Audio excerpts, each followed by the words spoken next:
the third lesson, so unrighteousness and self-righteousness, right? So I'm not responding to God in a grateful way. I'm being independent about it, but now I'm just going to do my own thing, really, right?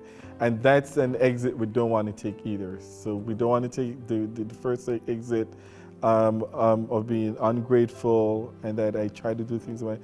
Keep going, and you might see the other exit now of unrighteousness and self-righteousness.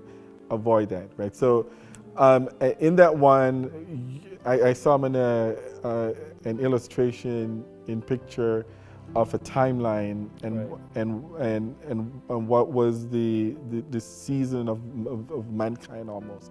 And how did we behave in that time, right? And it kind of showed for many a while we were unrighteous and self-righteous and so on.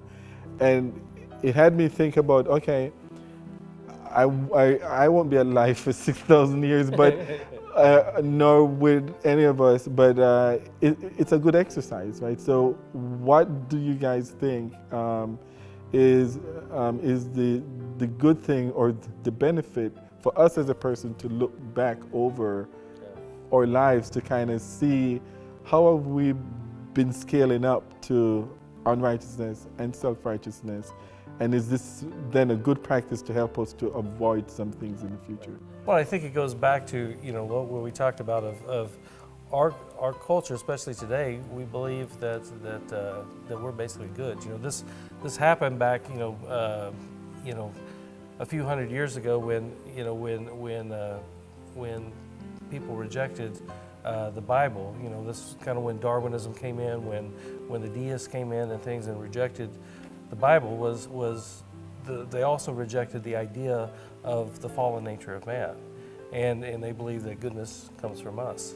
And so, unfortunately, we don't realize how much our culture affects us, and sometimes that culture comes into us, and we start to think that we have that good nature. This unrighteousness and self-righteousness is right there, again, going back to Romans 1 and 2 and 3. We see Paul paints this picture in Romans 1 especially of just God gave them over. After the ingratitude and the independence that we talked about last week, God gave them over, it says, to their lusts, to their desires. They turned the truth into a lie. And he just paints this very bleak picture of the human nature, and you can go read his list at the second half of Romans 1, and it's just one thing after another. Things that we look around in our own culture and see, yeah, that's right, it's everywhere.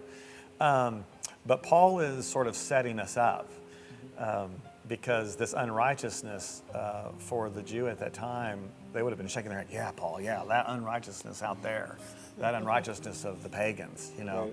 But Paul is setting them up for the big reversal in chapter 3, where he goes through a list of scriptures that say, there's none good, no, not one.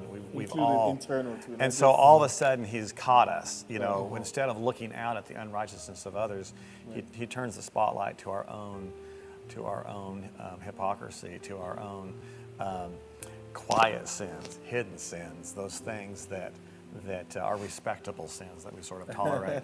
And Paul has no patience for that. Self-righteousness is not a step in the right direction. It's just another problem. And so we see this, reading the flow from chapter 1 through chapter 3, we see this unrighteousness and self-righteousness right there. And the climax of chapter 3 is the righteousness of God revealed in Jesus Christ. The law couldn't make us righteous. Our best efforts, all have fallen short of the glory of God. Right. These are classic verses for us, and so we realize, wait a second, we're all in the same boat here. And that line between righteousness and unrighteousness cuts down the middle of every single one of us. And really the distinction now is, do you know Christ or do you not?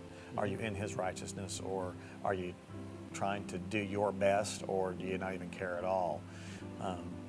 When we get to the end of Romans 3, he says, where is boasting? Who can boast? Who can boast? Who can recommend themselves before God? Neither Jew nor Gentile, neither man nor woman. It doesn't matter. We're all in the same dock of judgment. And so again, each one of these lessons is just it's almost a grinding process of just facing this reality about ourselves, and how Jesus is a way forward into righteousness, because we know we all need righteousness, but Jesus is the way into that, and it's not through our own efforts, our own works, our own sense of goodness, but through His righteousness, the righteousness of God in Jesus Christ. Right. And at times, as you said, like we like to turn this external and say, "Oh yeah, I know there's unrighteousness I know out there." someone like that. And that's why when I like the idea that I can also apply this thought to look over my life type thing, right? And so would you suggest that we take this internal sometimes and like, I don't know, monthly, weekly or something like that you kind of, to not only pray the same way you do every day, but take some time to also look back over your life, pause a little bit in prayer, kneel down and sit down. Or lie down. Each of these lessons ends with an application, and that's kind of a new feature we've not always done. I think we started with Wade's 10 points last year, started adding these applications, and maybe even in the second quarter, quarterly. But now they're a really important feature. They're kind of the capstone, and I know that we get that conclusion and we're running out of time in class, and we're already sort of getting ready to start the worship service.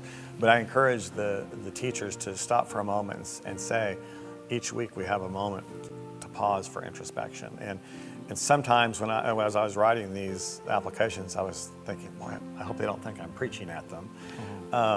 They were very personal for me as I'm making suggestions, as we're making suggestions about what you can do to look at yourself. How have I been ungrateful this week? How have I been unrighteous this week? How have I been self-righteous?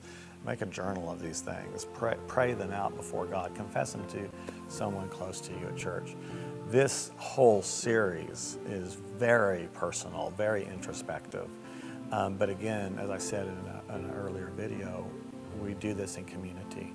And so it's not just about being alone in your introspection and even alone with the Spirit and God, but taking that and sharing it with a brother and sister and saying, this is what I've seen about myself this week, that, boy, I'm reminded once again that I need God's grace. Would you pray with me? That opens up communication. It just opens up the whole congregation when it's just not about coming to church with our Sabbath best and we've got our best face on and the kids are all, spit shined and everybody looks great, because we feel like we need to be righteous there. Right. But then back home in our temptations and when no one's watching and at school with friends or at work with people, then all of a sudden the real side of ourselves comes out. And we want to break that down and look for authentic faith and opportunities to find righteousness in Christ and share with each other our needs. So yeah, it's very personal, and those applications are opportunities to delve into that side. And don't miss that when you're doing the class, doing the lesson. Right. Dig into that part too. But we all need grace, as you mentioned there, and avoid that exit of what? Unrighteousness and self-righteousness. Righteousness, self-righteousness.